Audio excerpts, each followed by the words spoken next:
चुनाव 2019 वो स्वीप यहां बीजेपी का था। 25 की 25 सीटें एनडीए के पास हैं इस वक्त भी, जिसमें 24 अपनी भाजपा की हैं और 1 उनके सहयोगी की है। अब आज की परिस्थिति में 49% वोट सीटों में कैसे तब्दील होगा यह हम आपको बताएंगे। वोट लेकिन साफ साफ इशारा कर रहा है कि बीजेपी यहां पर अभी काफी लीड में दिखाई देती है कांग्रेस के आगे।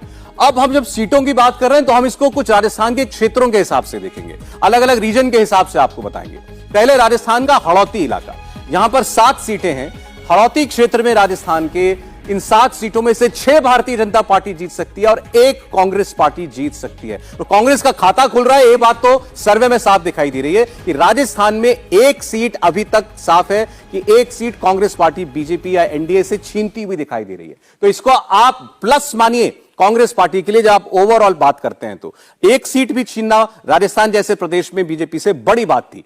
अब अगला मारवाड़ का इलाका, मारवाड़ के रीजन में भी 7 सीटें हैं। यहां 2 सीटें कांग्रेस को मिलती हुई दिखाई दे रही हैं। 5 सीटें बीजेपी, 2 सीटें कांग्रेस। अभी तक आप देखिए इन 14 में से राजस्थान की 4 सीटें बीजेपी को, 3 सीटें कांग्रेस पार्टी को जाती हुई हमें दिखाई दे रही है। यानी कुछ नुकसान बीजेपी को 19 की तुलना में राजस्थान में होता हुआ दिखाई दे रहा है। मेवाड़ की 8 सीटें क्या बताती हैं?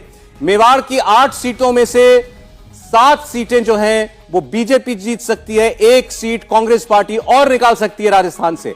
बीजेपी 7, कांग्रेस पार्टी 1 मेवाड़ में।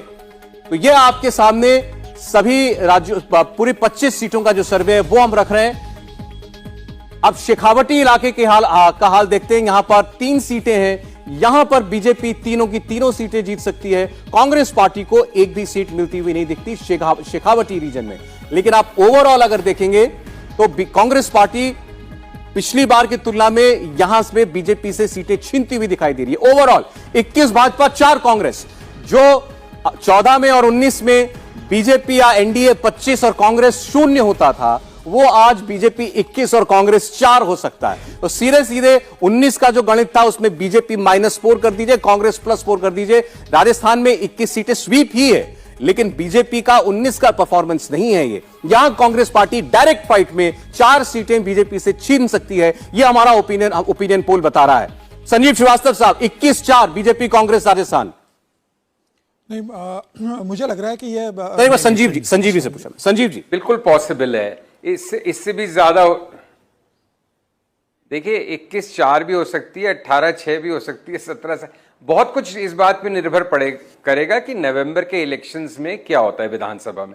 अगर विधानसभा में किसी तरह से कांग्रेस की सरकार रिपीट हो जाती है, क्योंकि अभी कांग्रेस का और बीजेपी का बड़ा कांटे का मुकाबला है विधानसभा में, तो उससे मैं मानता हूं, जो हम पहले बात कर रहे थे कि विधानसभा और लोकसभा चुनाव में अंतर मतदाता के दिमाग में स्पष्ट हो गया है। लेकिन फिर भी एक सत्तारूढ़ पार्टी अगर रिपीट करती है, जो कि नहीं आमतौर पे होता है, 25-30 साल में पहली बार होगा, अगर बाई चांस अशोक गहलोत आते हैं तो वापस, तो उसका भी उसका एडिशनल फिलिप होगा।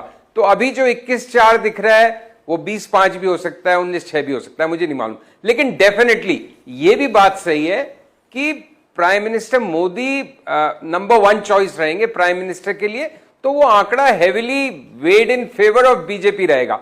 बट जैसे तुम कह रहे थे सौरभ लगातार कि माइनस हो रहा है बीजेपी के लिए, अब बड़ा चैलेंज जैसे जैसे आपका ये सर्वे आगे बढ़ेगा कि माइनस की भरपाई कहां हो रही है, यही बीजेपी के लिए 2024 की सबसे बड़ी चुनौती है। क्योंकि जहां जहां वो स्ट्रॉन्ग पोल पोजीशन में थे वहां पे वो पीक कर चुके थे। 25 में से 30 तो ला नहीं सकते, अब 25 में से 21 ला रहे हैं तो 4 का नुकसान हो रहा है। यही स्थिति आगे के राज्यों में हो सकती है। तो वो एक बड़ी चुनौती है। तो उसका जो भी सीक्रेट है, उसका जो भी उत्तर है, वो भावेश और आप बताएंगे, हमें सुनने के लिए हम आतुर हैं। चलिए, छोटा ही सही लेकिन नुकसान तो है बीजेपी के लिए राजस्थान में। समीर जी, बिल्कुल। अगर 2014 और 2019 का अगर परिणाम देखें राजस्थान में, तो 55% 2014 में वोट परसेंट स्थान और 2019 में 59% के करीब बीजेपी को वोट मिला था। तो मुझे लग रहा है जो वोट बैंक बीजेपी का कम हुआ है। हालांकि जो 5 साल का अशोक गहलोत का कार्यकाल रहा है, सचिन पायलट के साथ झगड़ा चलता रहा है और प्रधानमंत्री लगातार राजस्थान पर फोकस कर रहे हैं। अभी 6 महीने के अंदर उनकी 7 से 8 रैलियां हो चुकी है। तो मुझे लग रहा है भारतीय जनता पार्टी के लिए थोड़ा निराशाजनक है, क्योंकि भारतीय जनता पार्टी मान के चल रही है कि 25 में से 24 सीटें किसी भी स्थिति में वहां हम जीत लेंगे, जिस हिसाब से से भारतीय जनता पार्टी का वहां संगठन है और जिस हिसाब से केंद्र की योजनाओं का वहां पर काम हुआ और कांग्रेस का जिस हिसाब से भ्रष्टाचार को लेकर लगातार बीजेपी हमलावर है, तो मुझे ऐसा लग रहा है कि आने वाले समय में थोड़ा इसमें परिवर्तन होगा और बीजेपी की सीटें बढ़ेंगी इसमें। देखिए इंटरेस्टिंग ये है कि 25 में से 21 सीट जीती, आप कह रहे हैं निराशाजनक है बीजेपी के लिए। वो बच्चे वाली स्थिति इसका 95% मार्क का है और माता पिता कह रहे हैं 98 दो पास लगातार 25 में से 25 देखने की आदत घर वाले इस पर भी खुश नहीं है। 2019 का कुछ नहीं है कि 99 क्यों नहीं है, 99 क्यों नहीं है? 100% क्यों नहीं है? मैं उसका रीजन बता देता हूँ। देखिए कुछ दिनों पहले जो दिल्ली में प्रोटेस्ट हुआ था जाटों का, मेनली उसको जाट का ही प्रोटेस्ट मान लीजिए, जो रेसलर का प्रोटेस्ट हुआ था, उसके वजह से जाट वोट जो इन ब्लॉक बीजेपी को 2019-2014 में मिला था, उसमें एक बड़ी नाराजगी दिख रही है। जाट वोट बीजेपी के लिए इस बार लोकसभा में वोट करती है तो वो वोट नहीं करिए, वो लगभग 40-60 का हो गया, जिसके वजह से बीजेपी को आप देखेंगे लगभग 10% वोट का नुकसान हो रहा है, जिसके वजह से बीजेपी की ये 4 सीटें जा रही है। हालांकि ये अभी की ग्राउंड रिपोर्ट है, नोबडी नोज कि अब ये अगले 6-8 महीने में क्या होंगे। जी प्रदीप जी। नहीं, हम ये कह रहे हैं कि पिछले चुनाव में जाट वोट काफी हनुमान बेनीवाल ले गए थे, ऐसा नहीं कि बीजेपी को बहुत ज्यादा पर अलायंस थी ना सर। हाँ, अलायंस थी, हनुमान बेनीवाल और बीजेपी की अलायंस थी। हाँ, तो इसलिए जो है ये जो 21 और 4 है, देखिए लगातार